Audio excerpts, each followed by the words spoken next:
Pag mayroong ganito, mabilis lang yung trabaho guys. So ayun po. Halos na baklas ko lahat gamit nito guys. So maganda po ito.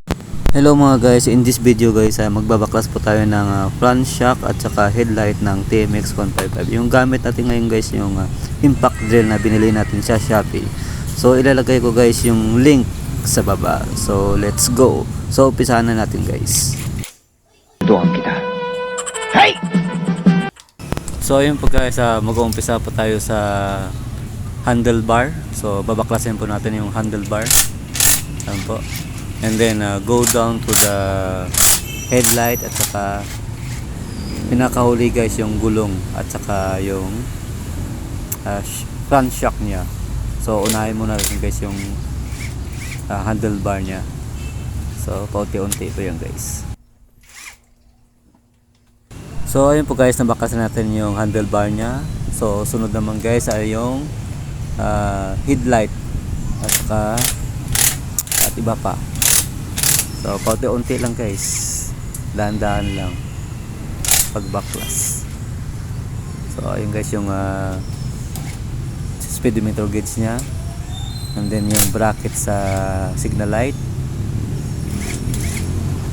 Ayun, kabilaan po yan guys. So and then yung headlight nya. So saka yung mga wiring nya guys disconnect po natin. So ayun po.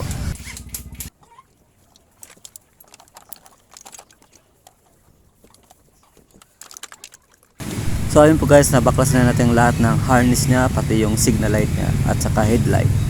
So go down naman tayo guys sa gulong nya.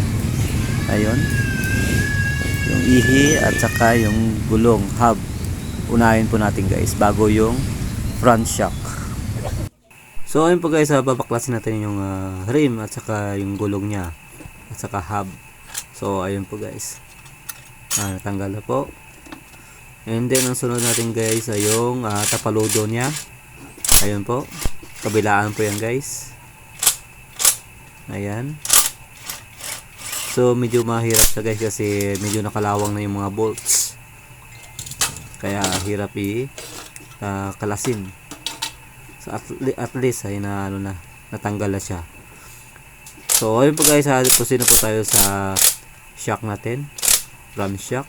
So sa itaas banda guys, ayun. So may mga bracket po yan guys at saka may mga bolts yan na naka fixed dyan. So yung unahin natin yung butterfly sa taas. Ayun, inuna ko po yung tinanggal at saka hugutin ko lang yan guys pababa kasi nakadikit lang siya. So naka-thread po yan. Pag natanggal yan ay tanggal lahat yan. Ayun, natanggal na po. So mamaya guys tatanggalin natin yan isa-isa. I-separate natin guys para malinisan at mapinturahan. So ayun na po guys ang natira. Bali chassis na lang, pero yung gulong sa huli hindi pa. So ayun po guys, ayun na. So unti-unti lang guys kasi medyo masama na yung panahon natin guys, kaya nag-stop muna ako. So ayun po guys, halos na baklas po natin lahat ng wiring at saka headlight set ng TMX 155. So ito yung mga bolts na. So ito guys, mabilis gamitin. So abangan guys yung sunod natin na video sa pagbaklas natin guys ng mga parts ng lumang TMX 155. So ayun po guys, maraming salamat, thank you.